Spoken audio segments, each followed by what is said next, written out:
Hello, and welcome to the 13th chapter of our Lion, the Witch and the Wardrobe read-through. I'm Jem, the reader at St John the Baptist Parish Church in Beeston, and the chapter we're going to be looking at this time is Deep Magic from the Dawn of Time, a very redolent Narnian phrase. It runs from "Now we must go back to Edmund," all the way to "And the witch, after staring a moment with her lips wide apart, picked up her skirts and fairly ran for her life." There's an awful lot of plot in this chapter. A lot of stuff happens, and the narrative also develops quite quickly. We learn quite a few things about how this story is going to play out, but a few mysteries are also started, which only become evident later on. So Edmund is still with the witch and the dwarf. They decide at one point to apparently kill him, saying they'd rather do it at the stone table, but they're going to have to do it here. He's rescued by some of Aslan's followers. He's then taken to where the others are at the camp. He has a talk with Aslan that none of the rest of us are privy to, only he and Aslan. I should pause there and say, I do apologise if you hear any noise from outside. It's really quite a windy day, and the lilacs are blowing against the window like nobody's business. But assuming you can still hear me over the noise of the flowers wanging their way around out there, he has this talk with Aslan that we as readers are not privy to, and nor are the other characters. Then he comes back and is sort of reaccepted by the siblings. Then the witch comes and claims his life, says he's a traitor, and all traitors are forfeit to her because of the deep magic from the dawn of time. Aslan says, yes, that's the case. He and the witch then go off and have this discussion again that we're not privy to. And then he says it's all sorted out, and the witch goes away. So there are a number of images being piled onto each other. I've discussed previously the way in which Edmund appears to be a character who betrays, is a character who betrays. So he's perhaps most redolent of Judas immediately, but then we see him being, I think, troped as the first Adam, as the sort of the figure of original sin, with Aslan perhaps as a second Adam, the same way Adam and Christ are paralleled in Paul's writings. Pardon me. I think we have another layer here in this passage where the witch and the dwarf prepare to kill him. "Now," she said, "we have no table, let me see. We had better put it against the trunk of a tree." Edmund found himself being roughly forced to his feet. Then the dwarf set him with his back against a tree and bound him fast. He saw the witch take off her outer mantle. Her arms were bare underneath it and terribly white. Because they were so very white he could see them, but he could not see much else. It was so dark in this valley under the dark trees. "Prepare the victim," said the witch. And the dwarf undid Edmund's collar and folded back his shirt at the neck. Then he took Edmund's hair and pulled his head back so that he had to raise his chin. After that Edmund heard a strange noise, whiz, whiz, whiz. For a moment he couldn't think what it was. Then he realised it was the sound of a knife being sharpened. At that very moment he heard loud shouts from every direction, a drumming of hoofs and a beating of wings, a scream from the witch, confusion all around him, and he's rescued. There's a precision of detail in that passage that really caught my attention, this bit where the dwarf undoes his collar and then folds his shirt back and then grasps his hair so he has to raise his chin. Obviously, they're preparing to cut his throat or stab him in the chest. I think it's fairly obvious that's what's happening. But that horribly chilling detail of folding his shirt back, sort of the practicality of it that's emphasised. I don't think that it's fair to call it a sadistic passage. After all, the victim only realises what's happening at the point at which he realises it's a knife, and then immediately he's rescued. But to us as readers, I think there is a horrible practicality to the process of preparing to kill Edmund. Notice also that the witch starts referring to him as it. "We had better put it against the trunk of a tree." I've been saying this all along, and perhaps I'm becoming a bit too concerned with this strand in the novel. But this is an extrajudicial execution. It is, it's a killing of the kind that people were aware had been happening in the 1940s and was happening through the 1950s and onwards. There is something. I said that the practical details catch my attention. There's something quite unpleasant about the precision of it. But it's also, I think, quite obviously a parallel to a passage of the Bible, specifically to Genesis 22. "And it came to pass after these things that God did tempt Abraham, and said unto him, Abraham, and he said, Behold, here I am. And he said, Take now thy son, thine only son Isaac, whom thou lovest, and get thee into the land of Moriah, and offer him there for a burnt offering upon one of those mountains which I will tell thee of. And Abraham rose up early in the morning, and saddled his ass, and took 2 of his young men with him, and Isaac his son, and clave the wood for the burnt offering, and rose up and went unto the place of which God had told him. And on the 3rd day Abraham lifted up his eyes, and saw the place afar off. And Abraham said unto his young men, Abide ye here with the ass, and I and the lad will go yonder and worship, and come again to you. And Abraham took the wood of the burnt offering, and laid it upon Isaac his son. And he took the fire in his hand and a knife, and they went both of them together. And Isaac spake unto Abraham his father, and said, My father. And he said, Here I am, my son. And he said, Behold the fire and the wood, but where is the lamb for a burnt offering? And Abraham said, My son, God will provide himself for a lamb for a burnt offering. So they went both of them together. And they came to the place which God had told him of. And Abraham built an altar there, and laid the wood in order, and bound Isaac his son, and laid him on the altar upon the wood. And Abraham stretched forth his hand, and took the knife to slay his son. And the angel of the Lord called unto him under heaven, and said, Abraham, Abraham. And he said, Here am I. And he said, Lay not thine hand upon the lad, neither do thou anything to him, for now I know that thou fearest God, seeing thou hast not withheld thy son, thine only son, from me. And Abraham lifted up his eyes and looked, and behold, behind him a ram caught in a thicket by his horns. And Abraham went and took the ram, and offered him up for a burnt offering in the stead of his son. And this is obviously a very famous story, the near sacrifice of Isaac, one that's been both the subject of a great deal of art. There's a really interesting passage in Germaine Greer's book on The Boy, where she talks about the depictions, I should say, of the sacrifice of Isaac in Renaissance art. It's also been the subject of enormous scholarship, preaching, rabbinical and patristic commentary, and has sparked, I don't know, challenging theologies all the way down to Kierkegaard and beyond, who famously took this as one of the sort of the provocative points of his theological thinking. It's a scene of a sacrifice, and it was relatively early in Christian tradition, paralleled with that of Christ. You can see how, for readers steeped in the Christian tradition, there are obviously images here that call back the idea of God and the sacrifice of a son, and the delivering up unto apparently death of someone who's guiltless, and the appearance of a lamb which takes the place of the person going to be sacrificed. And I think there's clearly this layering that's going on here in Narnia as well.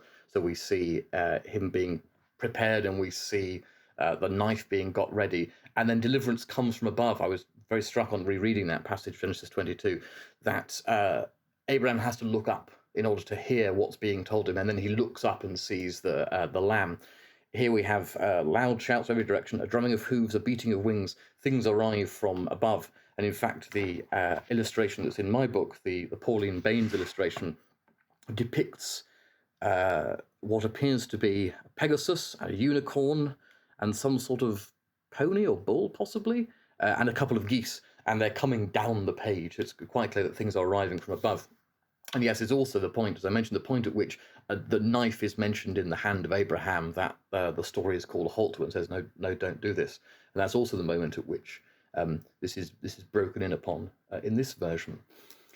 So as well as then as being the figure of Judas, he's also the figure of the first Adam, and potentially, I think, he's also the figure of Isaac. Now, obviously, that doesn't quite perfectly work, because he's not guiltless for a start, though he certainly doesn't deserve the punishment that's going to mete out to him. He's not sinless in the same way that Isaac actually doesn't represent someone who's being killed for no transgression whatsoever. But it brings that story's typology, its imagery, its connection with what's going to happen later into the story here. And I think that's very significant, this layering of biblical imagery. It also does something, I think, to the death of Aslan later. I'm slightly jumping forward, and we've been trying not to be too, not spoilery, but talk about things when they don't happen in particular chapters. But it's worth pointing out that the long connection, the typological connection that was drawn by patristic writers and those later on between the near sacrifice of Isaac and the atonement of Christ is here made much more close and precise. So it is only a matter of I don't know, hours, is it, between the near sacrifice of or the near death of Edmund, which happens with a knife, with a bound victim who's going to be stabbed in the throat, and then we have Aslan being tied to the stone table and then stabbed. And obviously, to stress a point that's perhaps too obvious, the death of Christ in the Passion narrative doesn't occur on an altar on a mountain somewhere. Here, the typology has been made more precise in that the atoning death of Aslan is made to look much more like the Isaac and Abraham story.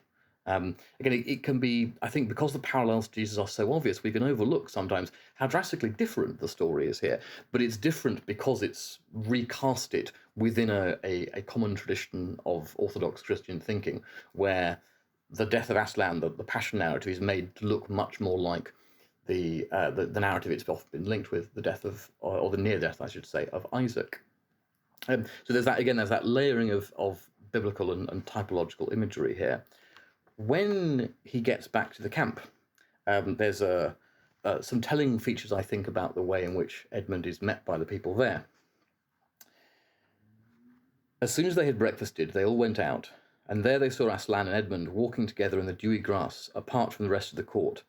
There is no need to tell you, and no one ever heard, what Aslan was saying, but it was a conversation which Edmund never forgot. As the others drew nearer, Aslan turned to meet them, bringing Edward with him. "Here is your brother," he said, "and there is no need to talk to him about what is past." Edmund shook hands with each of the others, and said to each of them in turn, "I'm sorry," and everyone said, "That's all right." And then everyone wanted very hard to say something which would make it quite clear they were all friends and with him again, something ordinary and natural, and of course no one could think of anything in the world to say. But before they had time to feel really awkward, one of the leopards approached Aslan. And we seem to be back here in the world of E. Nesbit and the Bastables, aren't we? This very almost naturalistic thing where children are shaking hands and saying, "Gosh, I'm sorry I did that," and "Oh gosh, don't mention it," and that's all over with now. And then everyone's sort of slightly socially awkward and want to be at their ease and can't be. But there are also some crucial elements, I think, going on there amongst the very sort of Tom Brown school days stuff. It's striking that we're never told what Aslan and Edmund say. As a writer, Lewis might have thought that was a very difficult conversation to write down, and that he might have feared a bit of bathos, in that this is someone who is bidden Judas and Adam and Isaac, and then comes sort of face to face with the figure of divinity. It might have been quite difficult to write a scene that was sufficiently profound and meaningful. He might also have totally overloaded this chapter, given that this is the action leading up to the atonement by Aslan. It might have been that it would have thrown the arc of this part of the novel totally out. However, I think there's also a greater point being made there, in that all this concern with Edmund's flaws and all his sins, and I've been tracing it really quite, perhaps obsessively, precisely all the way through, about his missteps and, where he could have got back to the way that he should have taken, etc. All of this might encourage, I think, a certain moral prurience in the reader, a certain interest in other people's sins, a certain idea that the spiritual path meant being terribly concerned with just exactly how awful other people were and what they should have done, and imagining other paths for them. And that's something that commentators have pointed out in Lewis. Again, I think it's in The Lion's World that Rowan Williams says, no one ever knows what would have been if things had turned out differently, and no one ever knows what happens in other people's souls in these novels.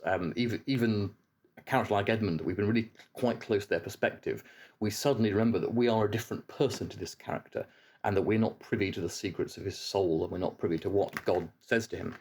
If we're taking Aslan to be a divine figure, so I think there's something quite specific there about the text which invites us into moral reasoning. It invites us to trace the the sort of the moral progress of these characters, and to see that things are going wrong, but doesn't or tries to stop us engaging in that kind of moral prurience. And I think anyone, unfortunately, who's been around churches, Christian organisations, I think perhaps those of us specifically who are around Christian youth organisations in our younger days, will be familiar with that, I'm afraid. That sense of poking the nose into other people's business, and being terribly concerned to tabulate just whether other people are good Christians, or what peccadilloes they may or may not be getting up to. And perhaps it's striking that this occurs in a book decidedly for children, that it encourages young people into a kind of moral reasoning, but then tries to stop that tendency towards delving into other people's psyches and being sort of morally sticky-beaked. It's also striking that when he goes back to his brothers and sisters, what happens is they all shake hands. And I've been slightly dismissive and said that, and said it's a bit Tom Brown's School Days, but it does pick up a parallel with something that happened earlier, of course, when Peter went straight to Lucy when they got into Narnia and said, "Look, I'm really sorry.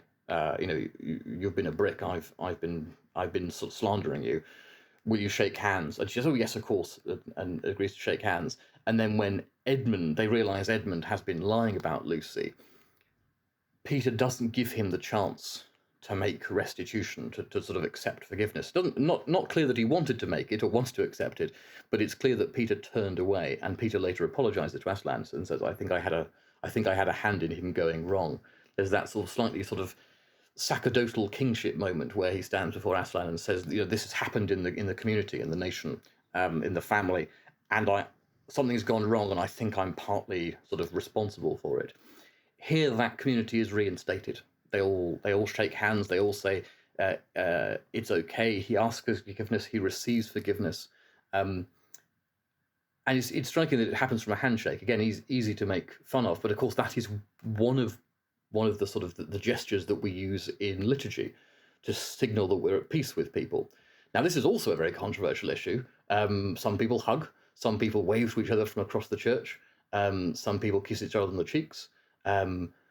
A lot of people simply have a hearty handshake, and as I say, there's considerable controversy over that, and people say really quite heated things about what is absolutely the right or the wrong thing to do in that situation. I haven't delved into canon law on the subject, but I'm pretty sure that we're all just supposed to shake hands. That seems to make a lot of sense to me. Moving swiftly onwards. But anyway, there's something almost liturgical. There's certainly something ritual about the fact that he goes and shakes hands with each one of them in turn and says this thing, and they say it back. And this reestablishes a sense of peace and community. As I say, a ritual that we regularly use to signal a kind of community and peaceableness, a positive peaceableness, not simply the absence of strife, but the integration of the community. And then we get to the question of the deep magic. "You have a traitor there, Aslan," said the witch. Of course, everyone present knew that she meant Edmund. But Edmund had got past thinking about himself after all he'd been through, and after the talk he'd had that morning. He just went on looking at Aslan. It didn't seem to matter what the witch said. "Well," said Aslan, "his offence was not against you." "Have you forgotten the deep magic?" asked the witch. "Let us say I have forgotten it," answered Aslan gravely. "Tell us of this deep magic." "Tell you," said the witch, her voice growing suddenly shriller, "tell you what is written on the very table of stone which stands beside us? Tell you what is written in letters deep as a spear is long on the firestones of the secret hill? Tell you what is engraved on the sceptre of the Emperor beyond the sea?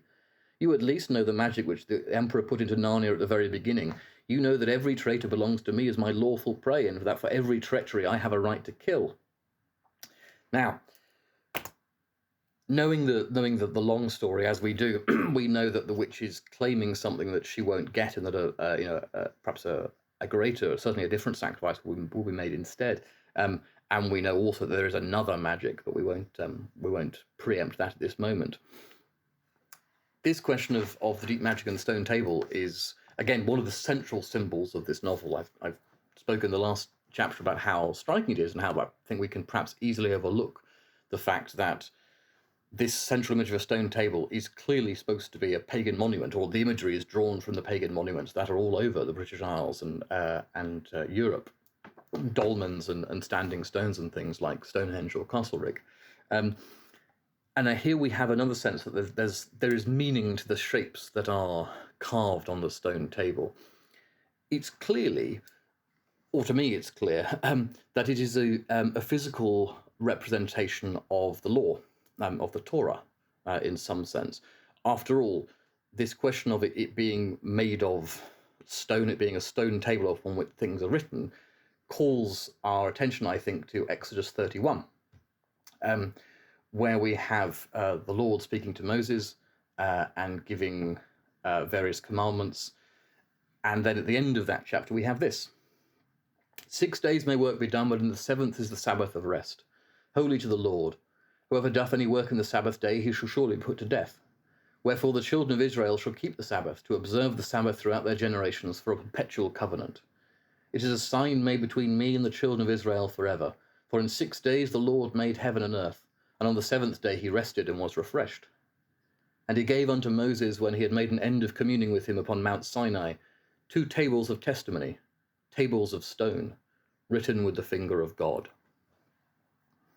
Now that sense that there's a law, a covenant, a Torah, and that it's written upon tables of stone, as the KJV has it, I think points us obviously to the material from which the stone table is made in more than one sense. In fact, I remembered it as tablets of stone, which is the much more recent translation, and I thought I was jolly clever because I'd noticed that tablet of stone and stone table are only one letter different. Then, of course, I remembered that, in fact, it was the King James version that Lewis had known, so I looked up that particular bit, and I found that I was a lot less clever than I thought, because, in fact, it says tables of testimony, tables of stone, simply meaning thin pieces of stone upon which are engraved things. In the same way that when Habelit talks about setting things down in the tables of his memory, he means wax tablets that can be written on and smoothed over. Here we have stone tables to be engraved upon. And we still use the phrase a table in a document when we're setting out material to be sort of elucidated and memorized. So yeah, he uses the historical image of these monuments that can be found all over the British Isles, and then he blends them in this image with the idea of the covenant, the law, and it is almost as if this object that we find in this fictional world has been made out of the tables of stone, the pieces of stone that Moses brought from Sinai. And it's significant, isn't it, that the stone table is said to be on a hilltop, and that's where Moses communes with God in Exodus 31. So also, I think, gives point to that little detail there, where it says, "Tell you what is written on the very table of stone which stands beside us. Tell you what is written in letters deep as a spear is long on the firestones of the secret hill. Tell you what is engraved on the sceptre of the emperor beyond the sea." I've noticed that bit a couple of times before when I've been reading, but never thought anything about it. Tell you what is written in letters deep as a spear is long on the firestones on the secret hill. Now, I don't think we ever hear anything more about the secret hill or the firestones in the rest of the novels. I'm willing to be corrected by someone who knows their Narnia more inside out and backwards and forwards than I do, but I don't think we ever hear about that more. But it does tie up with Exodus 31. "So he gave unto Moses, when he had made an end of communing with him on Mount Sinai, 2 tables of testimony, tables of stone, written with the finger of God." And surely that image of something being written in stone on the secret hill in letters deep as a spear is long is a physicalization of that sort of not throwaway, that casual detail written with the finger of God, as if the finger of God is sort of pressed into the stones of the secret hill. So yeah, the textual connections there, I think, are really quite strong. I don't know whether Lewis means us to go to that passage and say, aha, finger of God, or aha, table of stone, or whether it's simply the general imagery that he's so familiar with from the Bible that has sparked that particular image of a table, a sacrificial table that's actually made of pieces of stone with the law somehow engraved on them. And again, blends the idea of sacrifice with the idea of the covenant. Encouraging us later, I think, when we've seen the atonement of Aslan, to think in terms of the fulfillment of the covenant. Because after all, there's a passage here where Susan makes a suggestion. "Oh, Aslan," whispered Susan in the lion's ear, "can't we, I mean, you won't, will you? Can't we do something about the deep magic? Isn't there something you can work against it?" "Work against the Emperor's deep magic," said Aslan, turning to her with something like a frown on his face. and nobody ever made that suggestion to him again. I think we've got a reference there to passages like Matthew 5, where in verse 16 onwards we hear this: "Let your light so shine before men that they may see your good works and glorify your Father which is in heaven. Think not that I am come to destroy the law or the prophets. I am not come to destroy, but to fulfill. For verily I say unto you, till heaven and earth pass, one jot or one tittle shall in no wise pass from the law, till all be fulfilled. Whosoever therefore shall break one of these least commandments and shall teach men so, he shall be called the least in the kingdom of heaven. But whoever shall do and teach them, the same shall be called great in the kingdom of heaven." So there's a sense in which there's something terrifying and awe-inspiring about the stone table, the thing that is both the monument of paganism in the British Isles, and is also in some sense the tables of the law from Sinai. But it's also something that Aslan thinks is absolutely essential, and that he will fulfill in some sense by what's going to happen. These, I think, are passages that obviously have some bearing on this chapter. I don't want to push it too far and say this is a systematic, worked out theology, because I don't think the novel works that way. I think there's enormous benefit in pointing to the biblical parallels and sort of using them to enrich our sense of the story. But I don't think it's worthwhile saying he actually wanted to write a systematic theology, but what he did in fact was write a children's book. I think that would be a nonsense. The man is more or less capable of saying exactly what he wants to in his sermons. So I think these comparisons can't be pushed too far, but I'm absolutely fascinated by the fact that we have these really strong, rich symbols that draw on history and archaeology and topography and different biblical passages, just like we have the layering of different symbols and images on the character of Edmund, and he expresses these different things, just as we have, I think, different images being layered onto the Pevensey children as a family, ideas of family, of nationhood, of kingship, of sort of humanity as a community. We're also getting these images layered onto the stone table. It's an image that I think has been immensely powerful in subsequent fantasy writing, and certainly in subsequent Christian writing. And it's a symbol, I think, that is, as I've said, quite multi-layered. It brings together the things that Lewis is very concerned with, the idea of the attraction of the sort of primeval power of the landscape, and the attraction of myth and legend and folklore, particularly for this novel in England, with the idea of the great sweep of biblical narrative and biblical symbol, and the fact that the Christian religion comes not to destroy this, but to fulfill it and understand it in all its richness. We could say the same thing about the way in which the passion death has been altered, in that it's been brought much closer to the story of Isaac and Abraham. So those are the things that struck me. There's been a lot of text comparison this episode, but I think it's worth hearing the precise words so we can see what sort of massing around this chapter. There's an awful lot of reference. Not, as I say, think reference that we're supposed to go and look up and say, aha, that's very clever, or reference that we're supposed to look up and say, that's what it actually meant. It actually meant chapter 13 of The Lion, the Witch, and the Wardrobe. It actually meant the deep magic from the dawn of time. But I think those symbols and those plot lines and those tones and atmospheres are enriched and built by our awareness of the texts that surround them. And also, I don't think there's anything wrong with the suggestion that those symbols may then lead us to explore these other texts. In Beatrice Grove's book, Literary Illusion in Harry Potter, a book I thoroughly recommend, actually, to anyone who likes Harry Potter, and indeed literature, she talks about the idea that the Harry Potter novels are almost obsessively elusive in terms of their literary reference elsewhere, and that might be part of what they do for sort of young adults, young readers, that they offer them ways into canonical classical and Western literature by offering them references and connections to things like Sir Gawain and the Green Knight, or Jane Austen, or Shakespeare, or Milton, or the Odyssey. And then I wonder whether the packing of symbols into chapters like this in Narnia both enriches the meaning within the text, but also offers the reader a way out, in that they go and chase other things, and they come into connection with the patristic typologies, or they come across the idea of Jesus fulfilling the law rather than destroying it. So just a thought.